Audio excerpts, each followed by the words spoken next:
मेरा नाम मनोज सेन है। मैं छत्तीसगढ़ राज्य का महासमुंद जिले का निवासी हूँ। मैं अभी केंद्रीय जेल रायपुर में मर्डर के केस में अंदर भी हूँ और मैं बर्खास्त आरक्षक हूँ। मैं 6 साल से जेल में निरुद्ध हूँ। मेरे साथ जज ने जो गलत किया है, मैं इस कारण उनके जितना भला से भला और बुरा से बुरा गाली दे सकूं वो मैं दूंगा भी। और आप लोगों से, जनता से रिक्वेस्ट भी करूंगा कि आप लोग कोई भी केस के लिए आप कोर्ट का दरवाज़ा मत खटखटाइए। वहाँ केवल उन्हीं लोगों को बचाया जाता है जो ज़्यादा करके आपराधिक प्रवृत्ति के होते हैं, जिनकी बहुत पकड़ है, क्योंकि आपराधिक प्रवृत्ति वाले उनके परमानेंट कस्टमर होते हैं। आप कितने से कितना भी घिनौना केस आप देख सकते हैं, जिनको पता नहीं उनके वकील क्या ऐसे होते हैं या जज कैसे टाइप का उनका विचारधारा होता है कि उनको छोड़ दिया जाता है। लेकिन वहीं आप जेल में आप देखोगे तो कम से कम 70% इस तरीके से निर्दोष लोग काटते रहते हैं जो गरीब परिवार से रहते हैं। उनका कोई पूछने वाला नहीं रहता है और ख़ास करके उनका 1 से 2 केस ही रहा हो, वो 15 साल, 16 साल, 17 साल से जेल काट रहे हैं। उनके लिए ऐसा कोई वो नहीं है। लेकिन वहीं आप देखोगे, रिकॉर्ड निकलवाइएगा तो आपको पता चलेगा कि जो बार बार आदतन अपराधी हैं वे मुश्किल से साल, 2 साल, 3 साल, 5 साल ऐसे रहेंगे और छूट जाएंगे। ये मैं इसलिए बता रहा हूँ आपको कि जो परिस्थिति आज मेरे साथ आया हुआ है, मेरे साथ गुजरा हुआ है, वो आपके साथ भी हो सकता है। आप ये मत सोचिएगा कि आज पुलिस वाला फंसा हुआ है तो ज्ञान बांट रहा है करके। जब आदमी किसी चीज़ में फंसता है तभी उस चीज़ को समझ आता है कि वास्तविक में होता क्या है। मैं आप लोग को इसलिए बोल रहा हूँ, इन चीज़ों के लिए आपको इसलिए रिक्वेस्ट कर रहा हूँ क्योंकि अपराधियों से एक सामान्य आदमी जो खुले रोड में आना जाना, जिनका रोज़ का दिनचर्या है, जिनका रोज़ का जीवन यापन के लिए आना जाना, जो एक सामान्य वातावरण में जीना चाहते हैं, उनको परेशानी उन लोगों से होती है। गरीब को गरीब रखने का सबसे बेहतर तरीका बना दिया गया है कोर्ट को। कोर्ट इस तरीके से फैसला देता है कि आदमी, जो गरीब व्यक्ति किसी तरीके से अपना 2 वक्त की रोटी ईमानदारी से कमाए, खाए और अपना परिवार चलाए, तो अगर किसी चीज़ में फंस जाता है तो उसको कहीं से भी कोई ना मदद मिलता है और ना ही किसी प्रकार से उनको न्याय दिया जाता है। आप देख सकते हो कि अगर बड़ा आदमी, अगर पैसा वाला व्यक्ति हो, पहुंच पकड़ वाला हो, तो घिनौना से घिनौना अपराध भी करता है तो छूट जाता है। आप इन चीज़ों के लिए हमेशा देख सकते हैं, आप इनको ये हमेशा देखने को मिलेगा ही आपको। मेरा आम जनता से ये रिक्वेस्ट है और इसके लिए शासन भी आपको मदद करेगा, क्योंकि ये आम जनता के सुविधा के लिए है, सुरक्षा के लिए है। मैं चाहता हूँ कि ये जो भी हमारे बीच में जो भी अपराध होते हैं उनको हम कोर्ट में ना ले जाएं। कोर्ट में, क्योंकि एक व्यक्ति जो होता है जज के रूप में जो बैठता है, या तो वो दबा दिया जाता है या वो बिक जाता है। और इस चीज़ों के लिए कभी इसको हम ये नहीं कह सकते हैं कि ये गलत बात बोल रहा है या झूठा बोल रहा है करके। अधिकतर आपको ये सब चीज़ देखने को वास्तविकता में मिलेगा और वे लोग समाज से दूर हो जाते हैं। पढ़ने लिखने के बाद उनकी पढ़ाई छात्रावास में होता है तो वो खुद के माँ बाप को अच्छे से नहीं समझ पाते हैं, तो समाज को कहाँ से अच्छे से समझ पाएंगे। वो तो सुरक्षा में रहते हैं। वो चाहे ऐसे ऐसे अपराधियों को छोड़ सकते हैं जिनका कई बड़े से बड़े रिकॉर्ड हो, क्योंकि उनको किसी प्रकार से नुकसान नहीं होना है। नुकसान होना है तो आम जनता और गरीब को ही होना है।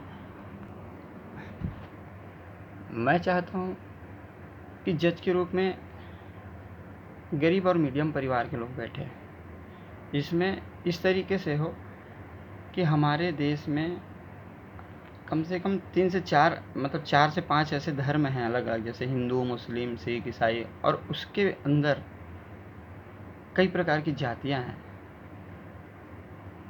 तो हर ज़िलेवार के अनुसार से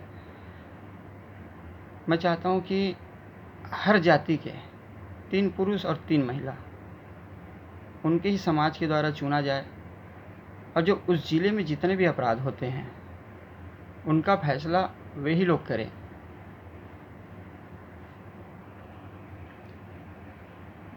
ज़्यादा लोग अगर जज के रूप में बैठते हैं तो ना तो उनके ऊपर दबाव बन सकता है और ना ही इतने लोगों को कोई खरीद सकता है, क्योंकि इसमें हर धर्म के लोग के अंदर जो अलग अलग जो वर्ग, अलग अलग जाति के लोग जो बैठेंगे और उनके विचार से जो फैसला लिया जाएगा वो कभी गलत नहीं होगा। इसलिए आप लोग कोर्ट के ऊपर किसी भी चीज़ के लिए मतलब भरोसा ना करें। जो भी चीज़ करना है, क्योंकि भुगतना अपराधियों से एक सामान्य लोगों को ही होता है, गरीब लोगों को होता है, एक सामान्य जीवन जीने वाले लोगों को होता है। बड़ा आदमी तो ऐसा है कि अपने पैसे के, अपने पावर की बदौलत किसी भी तरीके से अपने आप को संभाल लेता है, लेकिन यदि अपराधियों से अगर नुकसान होता है तो सबसे ज़्यादा गरीब और सामान्य लोगों को होता है। और जिस प्रकार से आप इतने सारे जज के रूप में बैठोगे कि हर जाति के 3 पुरुष और 3 महिला हो, तो ये भी हर दूसरे तीसरे केस के बाद बदलते रहने चाहिए, क्योंकि हर व्यक्ति को मौका मिलना चाहिए कि लोगों को एक बेहतर न्याय दे, क्योंकि इतने सारे लोग अगर न्याय करेंगे तो कभी गलत नहीं हो सकता है। अपराधियों को सबक आप सिखा सकते हो और बेहतर ढंग से सिखा सकते हो।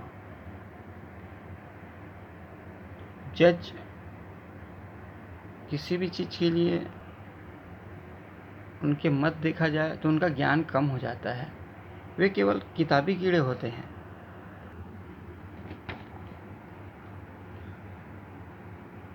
पढ़ाई के दौरान छात्रावास में रहकर जिनकी पढ़ाई कानून के लिए किया जाता है, लॉ की जो पढ़ाई होती है, वो छात्रावास में रह के जब पढ़ाई होते हैं तो वो अपने परिवार से दूर हो जाते हैं और उनकी पारिवारिक भावनाओं से वो वंचित हो जाते हैं, जिसके कारण उनके माता पिता को भी उस तरीके से अच्छे से वो मतलब इज्जत नहीं दे पाते हैं।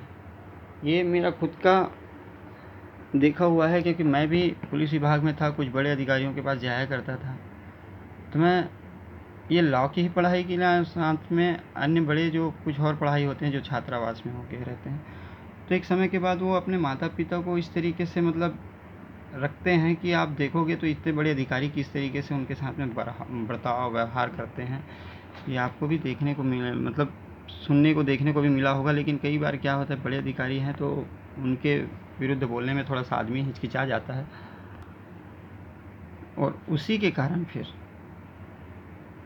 इनका हमेशा कि किसी भी चीज़ के लिए निर्णय लेने में अधिकतर त्रुटि गलती करते ही हैं, जो समाज के लिए घातक है, खासकर उन सामान्य लोगों के लिए जो सामान्य व ईमानदारी से जीवन यापन करते हैं। आपराधिक लोग कोर्ट के परमानेंट ग्राहक होते हैं, जिस कारण कोर्ट उन्हें संरक्षण भी देती है। आप देख सकते हो कई बार ऐसा रहता है कि उनके कई रिकॉर्ड रहते हैं, उसके बाद भी उनका पुराने रिकॉर्डों को दबा दिया जाता है, चाहे वो थाने से भी कहो या कोर्ट में कहो, उन चीज़ों को नहीं देखा जाता है। लेकिन आप यदि फैसले के लिए बैठते हो तो आप सारी चीज़ों को गौर से देख सकते हो उन चीज़ों को कि क्या है, पिछला रिकॉर्ड क्या है। वो लोग केवल उनके परमानेंट कस्टमर हो जाते हैं। और सभी धर्म के अंदर जो अलग अलग जो जातियाँ होते हैं, इतने सारे जब आप लोग बैठोगे तो आप एक दूसरे के समाज को, एक दूसरे के धर्म को भी अच्छे से समझोगे, आपका लोकतंत्र भी मजबूत होगा, आप ज़्यादा से ज़्यादा और बेहतर से बेहतर आप निर्णय लेने में सक्षम हो जाएंगे। आप कि इतने सारे लोग होने के कारण, इतने सारे जज होने के कारण आप में कोई ना दबाव बना पाएगा और ना ही आपको कोई खरीद पाएगा। अभी जितने भी कोर्ट में फैसले होते हैं उनको गहराई से अगर आप देखोगे तो उसमें साफ साफ नज़र आता है कि ये किसी न किसी तरीके से या तो दबाव में किया गया फैसला लगता है या फिर खरीदा हुआ फैसला लगता है, खरीद के उनको फैसला में बदला हुआ फैसला लगता है।